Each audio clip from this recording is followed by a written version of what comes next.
How are you? Good to be with you. Doing great. No Bryce Harper for most of this, but the Phillies are 41-20 since June 1st. Why?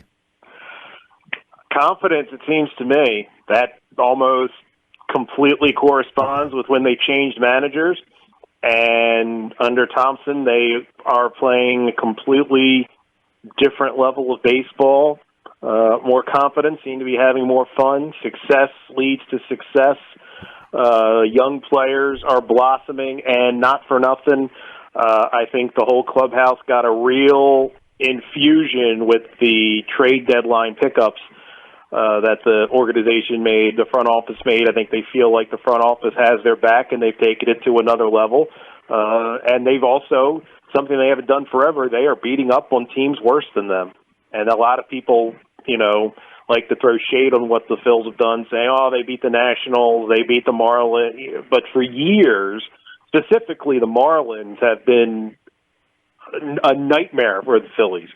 So to see them taking care of business against these teams, it's refreshing, and it's what good teams do. You're not going to, sweep most series with the Atlantas and the Mets of the world, but if you hold your own there, win 8 out of 10 against the terrible teams, guess what? You're playing in October.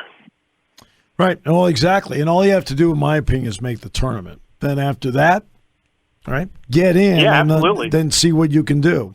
Yeah. You mentioned the deals, and plus they got Segura came back. Mm-hmm. But what kind of help have guys been like Alec Boehm and Bryson Stott, 2 first-round picks? What have they meant? Oh, they've meant a lot. I think they've meant a lot to the energy. I think one of the things that Girardi, when he was the manager, didn't seem to like to play the young guys on a regular basis. He would go out of his way to protect them against certain type of pitching, or if they struggled or scuffled a little bit, he got them out of there. I mean, Bryson Stott's had a lot of big hits and some game-winning hits. He's still only hitting around 200. Right, I know. And, I don't think there's any way that Joe Girardi would run him out there as consistently. Alec Boehm, if you think back to April, remember when Boehm got caught on camera after committing an error, talking about how he hated this place, but he stood in front of the cameras, admitted he was wrong, talked about it being frustration. The fan base embraced that because that's exactly what the people in Philadelphia want to hear when you do something like that. Yeah. And since then, he's played really good baseball, and he's gotten a lot better defensively, which was something he had been struggling with. And Derek Hall, too, who was a kid who has been in the system for a while, hit a ton of home runs in the minor leagues, struck out a ton. Yep. And I think that was a lot of people didn't know how he would translate. And he's still striking out a lot, but he's also hitting the ball out of the ballpark. And he's putting the ball in play enough where I think even when they get back to complete full strength, he's still going to have a role, maybe not every day, but he has still proven himself, I think, to be a guy that other teams are going to have to contend with if he's on the bench as far as their decision-making late in games. And he's another guy that, frankly, I just don't think would have seen the light of day under Joe Girardi, and definitely wouldn't have gotten the consistent at-bats he's gotten under Thompson. Personalities are different, but why do you think Robbie Thompson gives them a little more rope to work with compared to a shorter leash from Joe Girardi? I think Thompson's been around. It's very interesting to me with Phillies managers. Charlie Manuel's best manager in franchise history. I don't think it's close. Chris Wheeler just talks glowingly to me about him. Yeah. He helped them get over the hump. He held them at a high level when they had talent, and a lot of times that's hard to do when you're expected to win, and he did it all brilliantly. Since then, the 2 best managers the Phillies have had, in my opinion, are Thompson and Pete Mackanin. Okay. And they are both guys that had to come in and clean up the mess after the hand-picked high-profile hire went completely off the rails, first with Sandberg, with Mackanin, and Thompson with Girardi. And I think these are just guys that are lifers that have been around the game. They can relate to guys up and down the roster. The players believe in them. They're straight with they're straight with the players. The players appreciate that, even if they don't like the answer. And I think you say it. I mean, I can't tell you, and I'm sure you saw them, how many think pieces from very important people we saw when Girardi got fired, talking about how, well, they might have had to fire him, but in no means is this going to make things better. Right. And like it's like flipping a switch. Like you talked about that June 1st. I think that first win during this stretch was Girardi's last game. It was. Since then, you know, that's 40-20 over 60 games. That's a large sample. That is, and to be at that level for that long, you've got to have something different. So it's obvious that the players have bought into what he's bringing to the table, and they obviously weren't buying in to what Girardi was selling. All right, so now let's get to the Eagles camp is underway. Any news before the first preseason game? Anything come out about what's going on at the Eagles camp? Just a lot of play-by-play from the beat writers and statistical wrap-ups of how Jalen Hurts looked in the 7-on-7 drills. And I understand it's what the fans want. I don't think you can draw a whole heck of a lot. For me, just stay healthy is the big thing for in any situation coming out of a training camp. I think no news is good news in training camp situations. It looks like A.J. Brown is as advertised. I think the biggest jump will be in the secondary, bringing in James Bradbury to go opposite Darius Slay on the corners. I think they've got a chance to have a really good secondary this year. There's a lot of excitement, and it's really, you know, I've hammered Howie Roseman in the past, but what they've been able to do in the last 2 years in changing the level of talent is really remarkable, and they've got to get a lot of credit because they have filled holes, they have drafted well, they have drafted for need. There's a lot of excitement, and so far in camp, there is nothing that I think would take away from that excitement.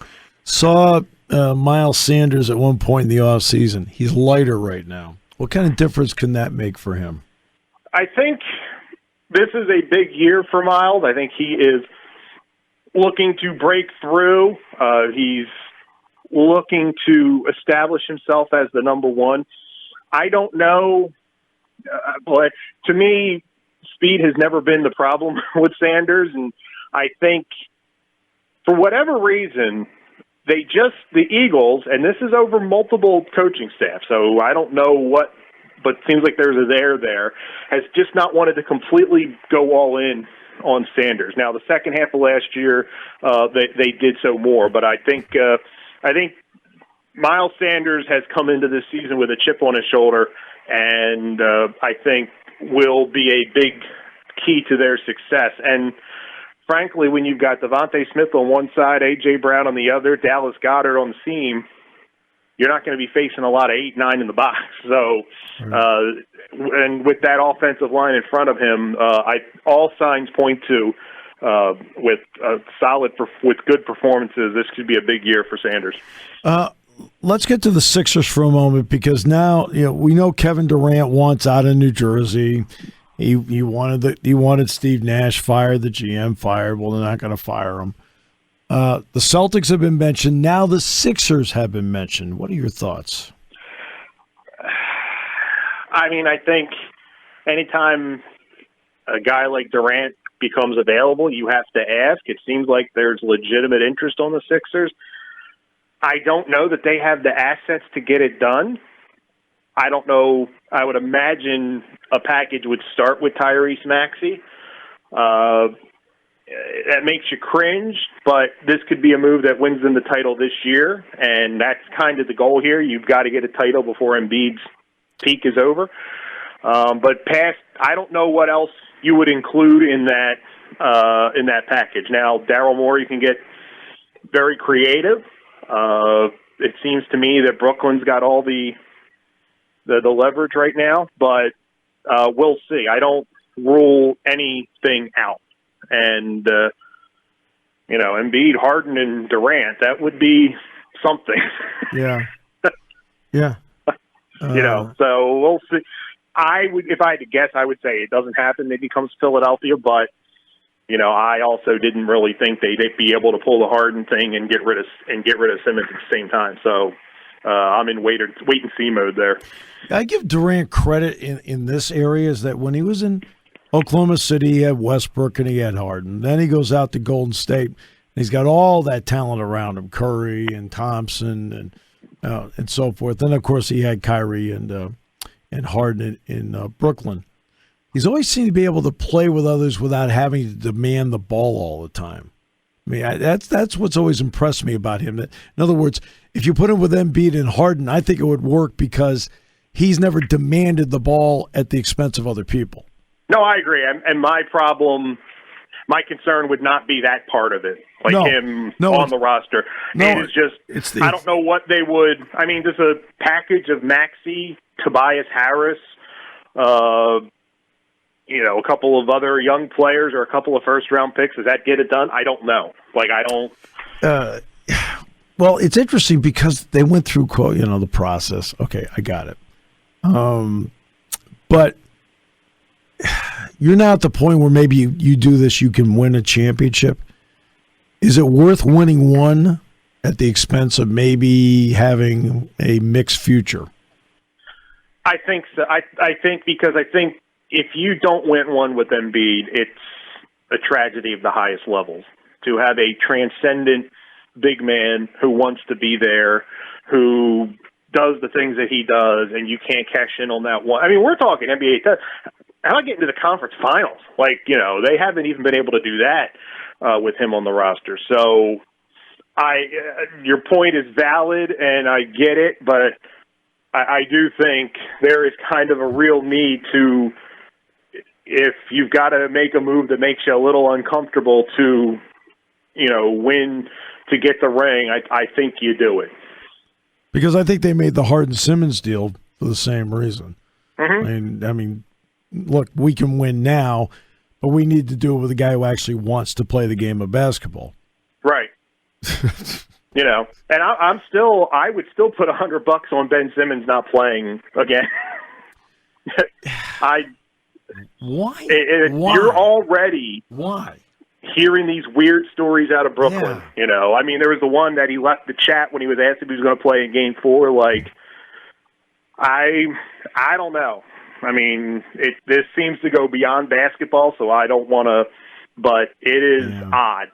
It's really odd because there really doesn't seem to be a burning desire to play. Wow. Well, he's got direct deposit. All right. So great. Matt, have a great weekend. Thank you so much. Always a